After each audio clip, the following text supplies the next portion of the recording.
네, 주안의 만나 8월 28일 금요일 묵상을 함께 나오도록 하겠습니다. 오늘 말씀은 이사야 37장 1절에서 20절 말씀으로요. 히스기야의 기도라고 하는 제목으로 함께 묵상을 나누도록 하겠습니다. 오늘 본문은 랍사게의 도발을 들은 히스기야가 기도의 자리에 나아가는 모습을 보여주고 있습니다.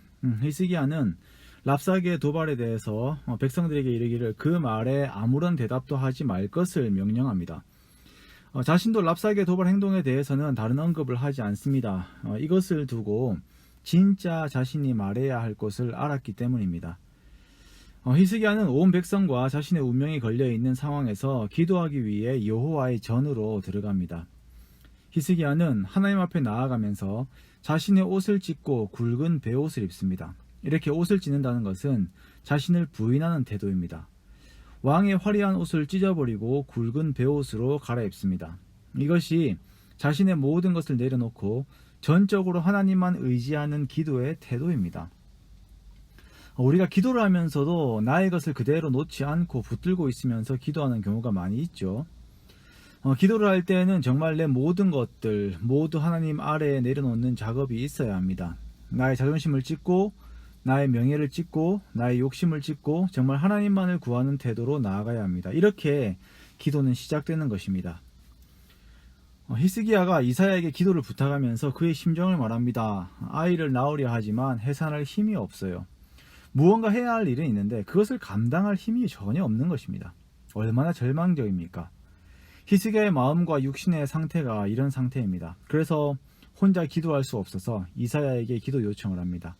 이에 이사야는 아수르 왕이 결국은 고국으로 돌아가게 될 것이며 또한 고국에서 칼에 죽게 될 것을 미리 말씀합니다.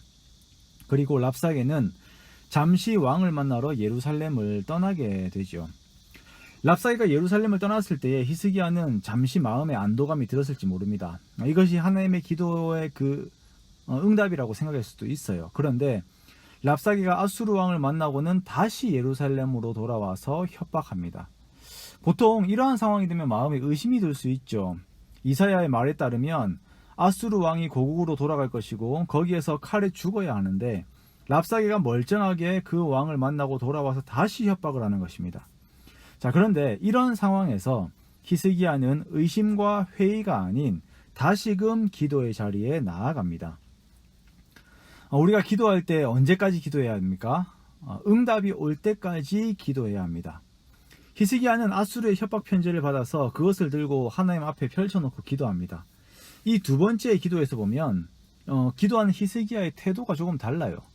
히스기야가 앞서 이사야에게 사람들을 보내면서 말할 때에는 이사야 당신의 하나님에게 기도해달라고 하는 표현이 있어요. 당신의 하나님. 4절에 보면은 그 표현이 두 번 들어가 있습니다. 그러나 이 두 번째의 기도에서는 자신의 입으로 하나님에 대해 고백하는 내용들이 7절에 걸쳐서 기록이 되고 있어요. 이제야 히스기야는 하나님과의 깊은 관계 속에서 참된 신앙 고백에 기도를 드리고 있는 것입니다. 우리의 기도가 즉시 응답되지 않을 때에 어쩌면 하나님께서는 우리에게 다른 것을 요구하고 계신지도 모릅니다. 우리는 기도의 자리에서 나의 요구를 하나님께 말하지만 하나님께서는 그 시간에 하나님의 요구를 우리들에게 말씀하고 계신다는 것을 또한 알아야 합니다. 하나님께서는 히스기야가 하나님만 온전히 높여드리는 이 신앙 고백 위에 하나님의 역사를 진행해 나아가시기 원하신 것입니다. 우리의 기도가 끊이지 않아야 할 것입니다. 혹시 기도하다가 멈추어버린 기도 제목들이 있습니까? 응답이 오지 않아서 포기해버린 기도 제목들이 있습니까? 그래도 멈추지 마십시오. 응답이 올 때까지 기도하십시오. 그리고 그 기도의 자리에서 나에게 말씀하시는 하나님의 요구에 귀를 기울이십시오. 이렇게 기도를 통하여 이루어지는 하나님과의 소통으로 인하여 나 자신과 하나님과의 관계가 더욱 가까워집니다.